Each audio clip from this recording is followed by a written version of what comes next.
भगवान तब अवतार लेते हैं जब जब धर्म पर अत्याचार होता है। प्रहलाद जी बहुत छोटे से थे और भगवत भक्ति तो बाल्यकाल से ही प्रहलाद जी ने स्टार्ट कर दी। भगवान के भजन के लिए बुढ़ापे का इंतजार ना करना कि बुढ़ापा आएगा तो करेंगे। हाँ, लड़कपन से भगवान की भक्ति करनी चाहिए हम सभी को।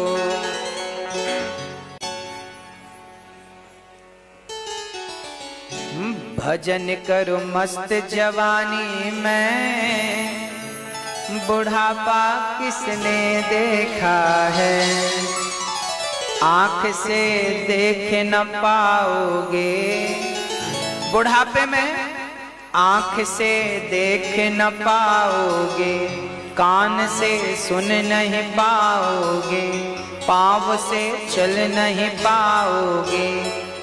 हाँ, कथा सुनो मस्त जवानी में, बुढ़ापा किसने देखा है। कथा सुनो मस्त जवानी में। हाँ, तीर्थ करो मस्त जवानी में, दान करो मस्त जवानी में। बुढ़ापे का इंतजार मत करना, बुढ़ापा आएगा तो दान पुण्य करेंगे, तीर्थ व्रत करेंगे। अरे सब अभी कर लो, जवानी में सब कुछ है अभी बढ़िया। प्रहलाद जी भगवान का भजन करते। एक दिन पिता ने पूछा तेरा भगवान कहाँ है। प्रहलाद जी ने कहा पिताजी कहाँ नहीं है, ईश्वर तो सर्वव्यापी है ना। ईश्वर तो सर्वव्यापी है। भगवान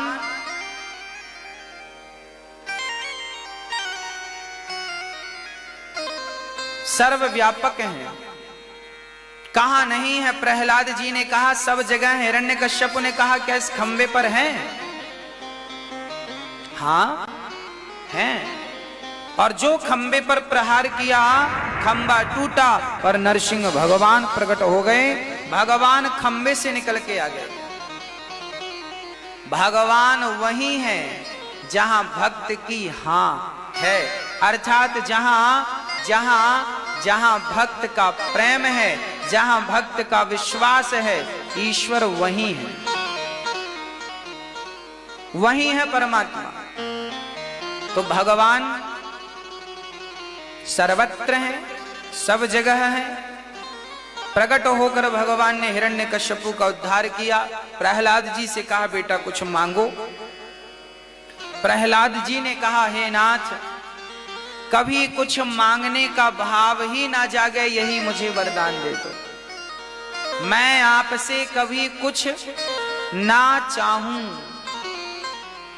अर्थात मैं निष्काम हो जाऊं। हे नाथ, मुझे निष्काम कर दीजिए, निष्काम कर दीजिए, कोई कामना नहीं। हाँ भक्तों, श्री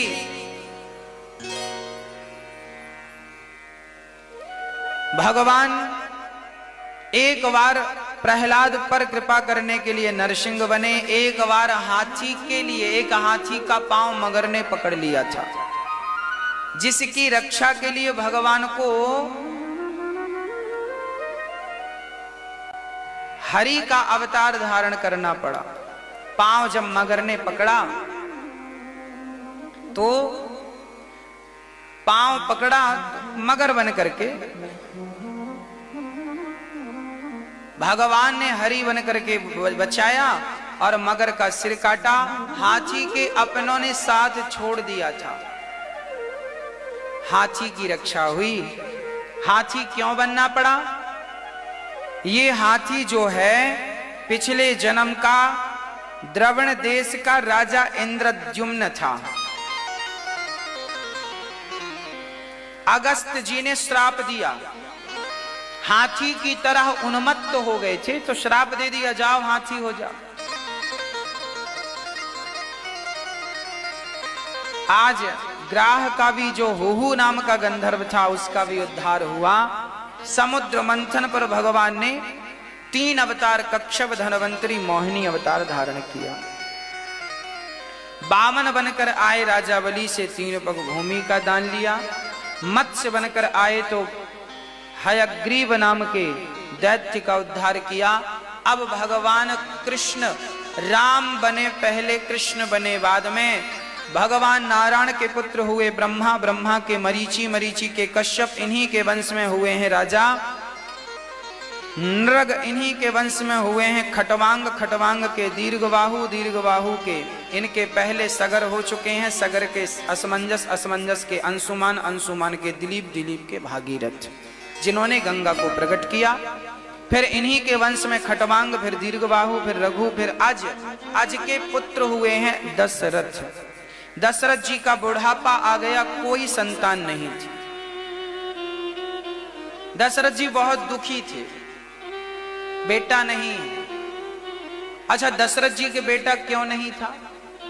दशरथ जी की एक बेटी थी, माता सुमित्रा के गर्भ से एक बेटी हुई, नाम था शांता। श्रृंगी ऋषि को विवाही गई थी ये, दशरथ जी के बेटा नहीं था। अच्छा, बेटा क्यों नहीं था इसका भी एक कारण है। एक बार रावण ने ब्रह्मा से कहा, ब्रह्मा जी ये बताओ हमारी मृत्यु किसके हाथ है? ब्रह्मा जी ने कहा अयोध्या के राजा दशरथ जी होंगे। दशरथ जी की पत्नी है कौशल्या, कौशल्या के बेटे से आपकी मृत्यु होगी, उस बेटे का नाम होगा राम। ब्रह्मा जी चले गए। उस समय दशरथ जी का विवाह कौशल्या से नहीं हुआ था। हाँ, विवाह नहीं हुआ था। रावण ने सीता का हरण किया, सब जानते हैं। रावण ने कौशल्या मां का भी हरण किया था एक बार।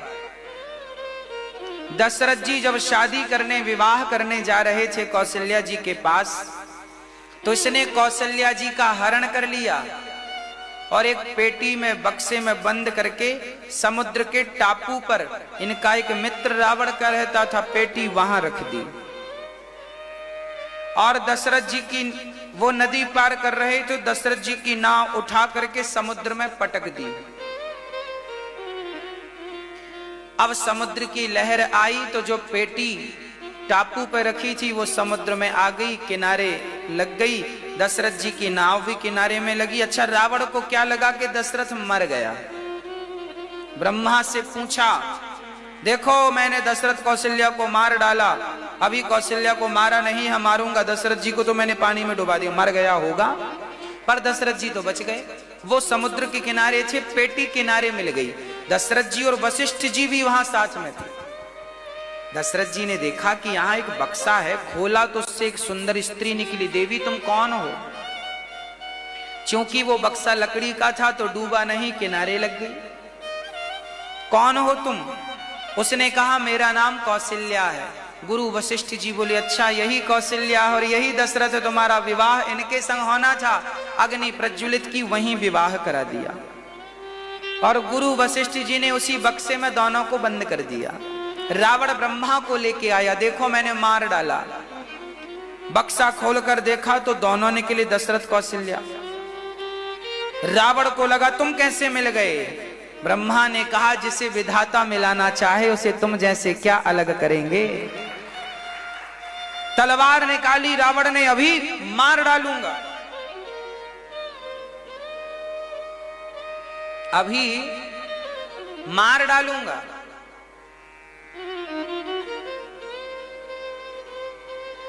ब्रह्मा जी ने हाथ पकड़ा, रावण यदि दशरथ जी के शरीर से एक बूंद रक्त निकला तो अभी एक राम पैदा होगा और अभी तुझे मार डालेगा। कुछ दिन और जिंदा रहना हो तो इनसे पंगा ना लो।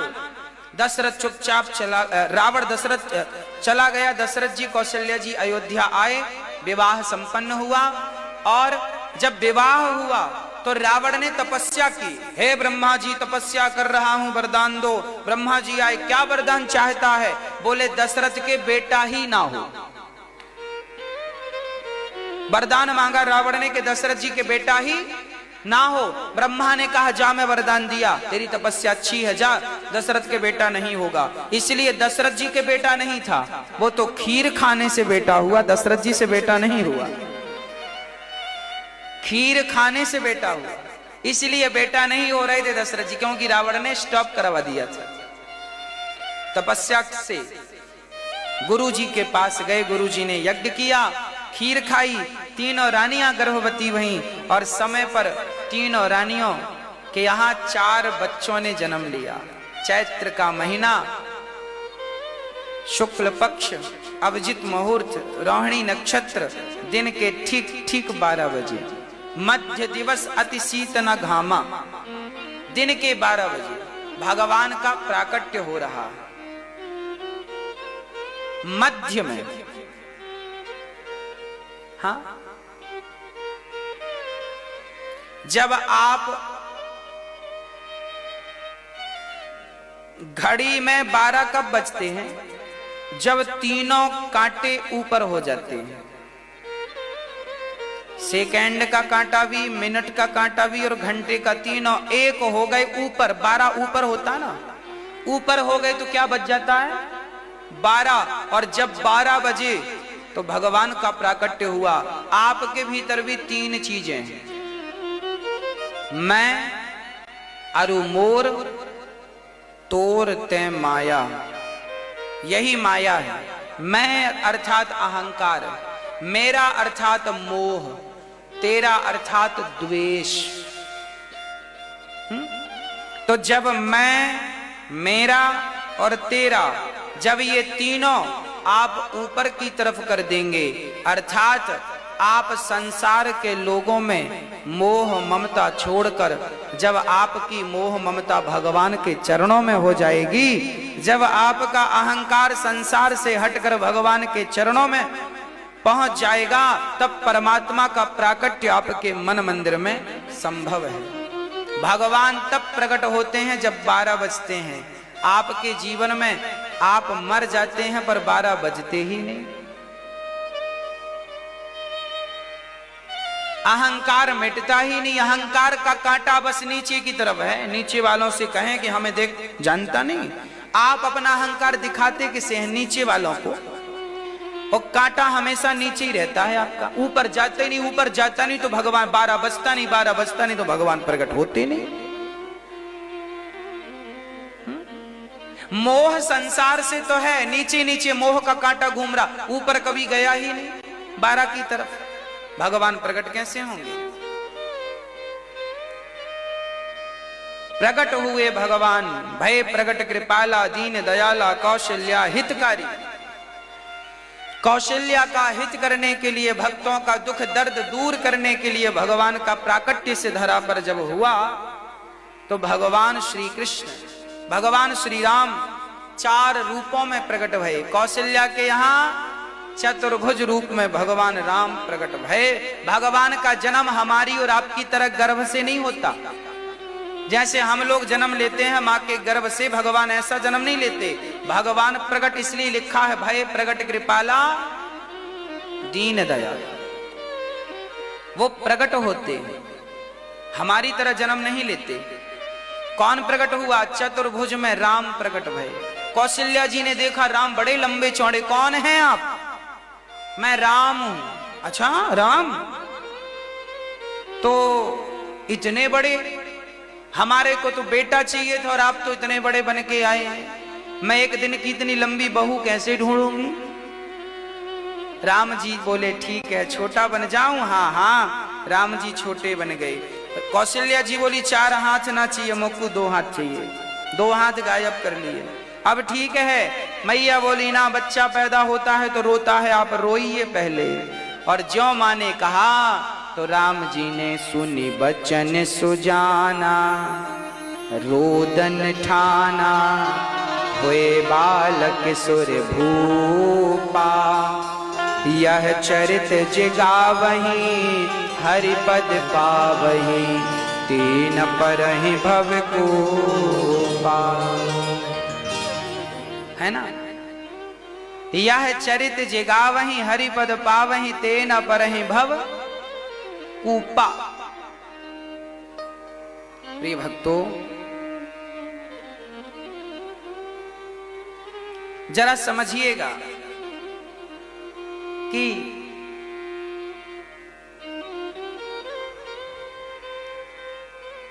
भगवान का गुणगान जो गाता है वो भव के कूप में कभी नहीं पड़ता।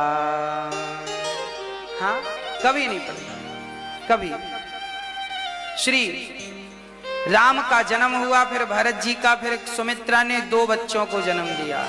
अब तो 4 बच्चे घर में खेलवे लगे, खूब बधाइयां बजी, खूब उत्सव मना, खूब आनंद से लोगों ने खूब झूम झूम करके नाच नाच करके। हाँ जी, राम जी बड़े हुए तो विश्वामित्र जी लेने आए और वहां जनकपुर में सीता धनुष तो कोई तोड़ ना पाया। राम जी ने धनुष उठाया, डोरी चढ़ाई, धनुष तोड़ दिया।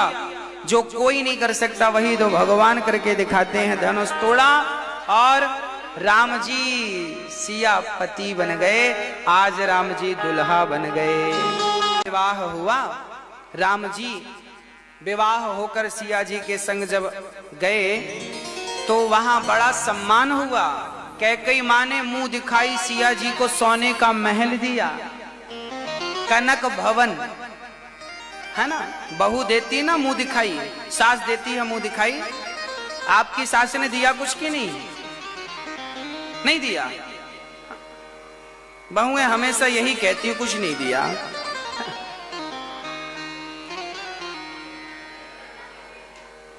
चलो नहीं दिया तो भेजना हमारे पास, हम बोल देंगे कुछ दो। देना चाहिए वैसे। कैकेयी मां ने सीता को मुंह दिखाए क्या दिया? सोने का महल। तुम सोने का महल ना दो तो सोने का हार ही दे दो।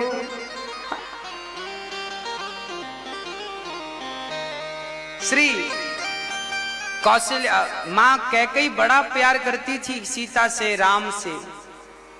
अब देखो राम जी आए, विदा हुई, सिया जी आई, बड़ा घर में आनंद था। तभी क्या हुआ कि दशरथ जी ने एक दिन देखा कि मेरे बाल पक गए हैं, कुछ कुछ बाल पकने लगे हैं। तब दशरथ जी ने सोचा कि अब बाल पक रहे हैं मतलब बुढ़ापा आ रहा है, अब राम को राजा बनाएं और स्वयं राम जी वनवास की तरफ चलें। आप लोगों के भी जब बाल वाल पकने लगे तो आप भी थोड़ा भगवान का भजन करने का विचार बना लेना। हाँ, बाल पक रहे हैं मतलब बुढ़ापा एंट्री कर गया। बुढ़ापे ने एंट्री कर ली, बाल पक गए। अब आप कितना भी फिर मेहंदी वहंदी पोतो, पर बाल तो पक गए राम जी, है ना। इसलिए खूब आनंद से भगवत भजन करो, बड़े प्रेम से। दशरथ जी ने सोचा राम को राजा बनाएं और चलें राम जी। आप भी जब बाल बाल पक जाएं तो आप भी अपने घर का राजा भगवान को बना दीजिएगा। प्रभु अब आप जानो आपका, अब हम तो आपके चरणों में चले। परंतु मंथरा जैसे लोग की कमी कहां है। मंथरा ने कैकेयी के कान भर दिए। राम के राजा बनने की तो महीनों से तैयारी चल रही है। देखो कान भरने वाले भी उल्टे ही बोलते हैं, भड़काने वाले कभी सीधा नहीं कहते। आप एक बात गलत थोड़ी सी बोल दें तो उसमें और नमक मिर्ची लगा के और राई का पहाड़ करके, अरे तेरी सास ऐसी।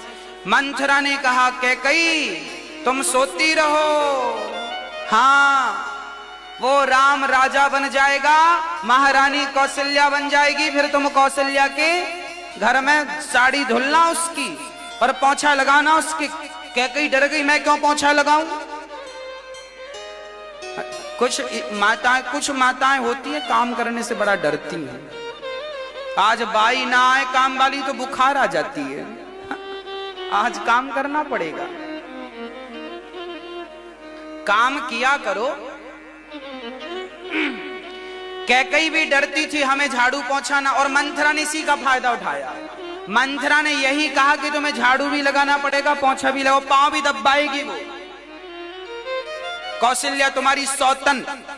अब डर गई कैकई, अच्छा अच्छा अच्छा ऐसा करवाएगी, हाँ। और सौतन की दो चार कहानियां और सुना दी कि सुना उसके साथ ऐसा हुआ, उस सौतन के साथ कद्रू विनिता की कहानी सुना दी। हाँ, भड़का दिया। कैकई बोली अब तुम बताओ, तुम हमारी गुरु हो। लो, कैकई ने से गुरु बना लिया। लो, उल्टा भड़का रही हो, गुरु कह रही है।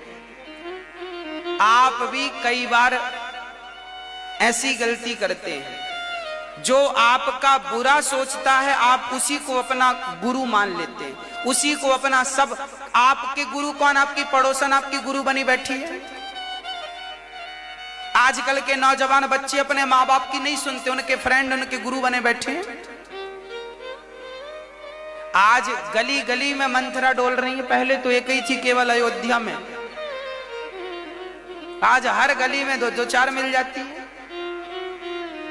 हाँ, जोड़ने वाले तो कम हैं, तोड़ने वाले बहुत हैं। मंथरा ने कैकई के कान भर दिए और कहा राम को वनवास भेज दो, नहीं तुम्हारा सत्यानाश हो जाएगा।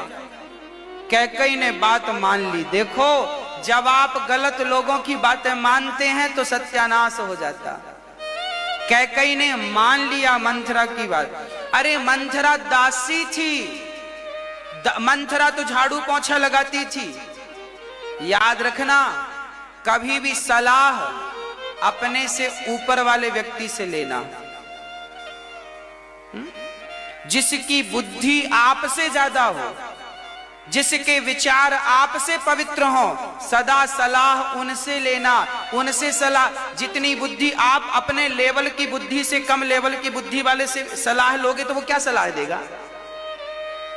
बोलो। सलाह हमेशा अपने से टॉप व्यक्ति से लेना चाहिए। इसलिए गुरु होते हैं, गुरुजनों के पास जाइए, जो समझ में ना आए पूछिए, कैसे व्यापार करें, कैसे गृहस्थी चलाएं, कैसे इस काम को सफल बनाएं, गुरु प्रकाश डालेंगे। इसलिए हमारे यहां गुरु परंपरा चली आई है, गुरु परंपरा। सलाह कैकई ने मंथरा से लिया। लो, कैकई महारानी थी और महारानी की दासी मंथरा थी। दासी से सलाह क्यों ले लिया कैकई ने? सलाहकार जब मंथरा जैसे होंगे तो कैकई जैसों का तो फिर नाश होना ही है। खुद के बेटा ने मां कहना छोड़ दिया भरत ने। जब कैकई ने ऐसी हरकत की, राम को वनवास 14 वर्ष राम वनवासी, तापस वेश विशेष उदासी, तो भरत ने क्या कहा? भरत ने कहा तेरे मुंह पे कीड़े क्यों नहीं पड़ गए जब तू राम को वनवास भेज रही थी, और मेरे जन्म लेते ही मुझे मार क्यों नहीं डाला, जो आज मेरे कारण राम को 14 साल का तूने वनवास दे दिया। भरत ने कैकई का मुंह देखना छोड़ दिया था। तेरा मुंह नहीं देखेंगे, क्योंकि तू पेड़ को काट करके पत्तों को बचाने वाली है। अरे राम को वनवास भेजकर भरत को जीवित देखेगी क्या?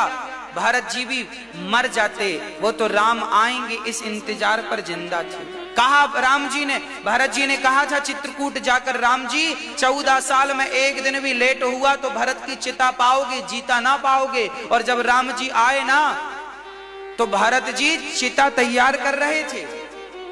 आज 14वें साल का आखिरी दिन था, 14 साल पूरे। आजा, सूर्य अस्त होने के पहले नहीं आओगे तो भरत मर जाएगा। ये चित्रकूट में कह के आए थे भरत जी जब मिलने गए थे।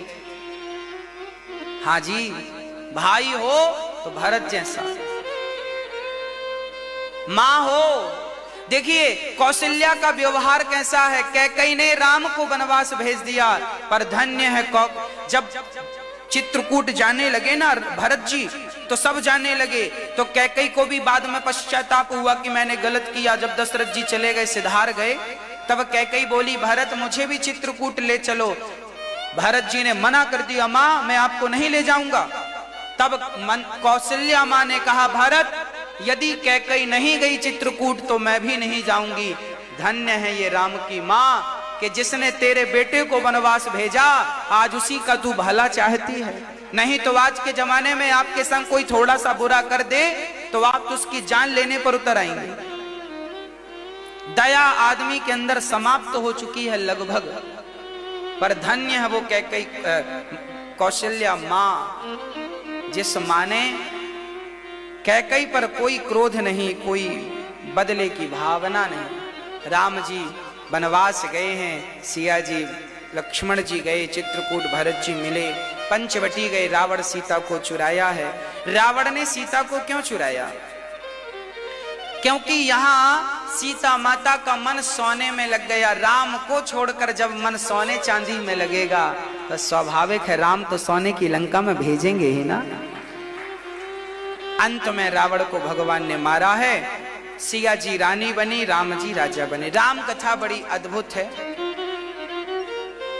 राम जी राजा बने हैं, सिया जी रानी बनी हैं। इनके चरणों में हम प्रणाम करें और अपने हृदय में सीताराम को बिठाएं और बस उन्हीं का ध्यान करें, उन्हीं का चिंतन करें। अब हम आपको कृष्ण जन्मोत्सव की ओर लेकर के चलते हैं।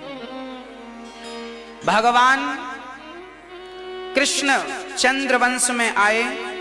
नारायण के पुत्र ब्रह्मा, ब्रह्मा के अत्रि, अत्रि के चंद्रमा, चंद्रमा के बुध, बुध के पुरुरवा, पुरुरवा के आयु, आयु के नहुस। इन्हीं के वंश में वसुदेव जी हुए। श्री वसुदेव जी महाराज का विवाह देवकी से संपन्न हुआ। जब कंस विदा करने जा रहा था तो आकाशवाणी हो गई, कंस जिस बहन को विदा कर रहे हो उसका 8वां गर्भ तेरा काल बनेगा। कंस ने हाथ पकड़ लिया देवकी को मारना। वसुदेव जी ने रोका, मैं बच्चा ला कर दूंगा। जेल में बंद कर दिया। पहला बच्चा देवकी का कंस ने मार डाला, दूसरा, तीसरा, चौथा, पांचवा, छठा। अब पृथ्वी, ब्राह्मण, संत गाय भगवान के पास गई और हाथ जोड़कर भगवान से कहा, गौ माता ने कहे प्रभु इस पृथ्वी पर पाप बढ़ गया है, जरा आइए अवतार लेकर और आप जरा पाप को कम कीजिए। बड़ा अत्याचार हो रहा है, बड़ा पापाचार हो रहा है, आप इस अत्याचार को कम कीजिए। हाँ, कम कीजिए। अब क्या हुआ? भगवान ने कहा चिंता न करो, मैं अवतार लूंगा। सारे लोग त्राहिमाम त्राहिमाम करने लगे। तब भगवान बलराम जी को भेजते हैं। 7वें गर्भ में भगवान ने देवकी के गर्भ से निकालकर रोहिणी के गर्भ में डाला और रोहिणी माँ बन गई। 8वीं बार भगवान भादों का महीना कृष्ण पक्ष की अष्टमी तिथि को जब भगवान प्रकट भये, शंख चक्र गदा लेकर प्रकट भये, देवता स्तुति करने लगे। सत्य व्रतम सत्य परम त्रिसत्यम सत्यस्य योनिम निहितम च सत्ये सत्यस्य सत्यमृत सत्य नेत्रम सत्यात्मिकम त्वाम शरणम प्रपन्ना। भगवान की जय जयकार स्तुति करने लगे। भगवान ने कहा वसुदेव जी से, पिताजी आप जल्दी से हमें गोकुल लेकर जाइए। वसुदेव जी ने कहा बेटा आपको हम कैसे लेकर जाएं प्रभु, हमारे तो पांव में बेड़ियां हैं। भगवान बोले हमें लेकर चलिए तो सही। जैसे ही गोद में लेकर वसुदेव जी कृष्ण को चले हैं, पांव की बेड़ियां अपने आप खुल गईं, पहरेदार अपने आप सो गए। अरे भगवान को लेकर कोई चले तो सही, संसार का बंधन अपने आप खुल जाता है।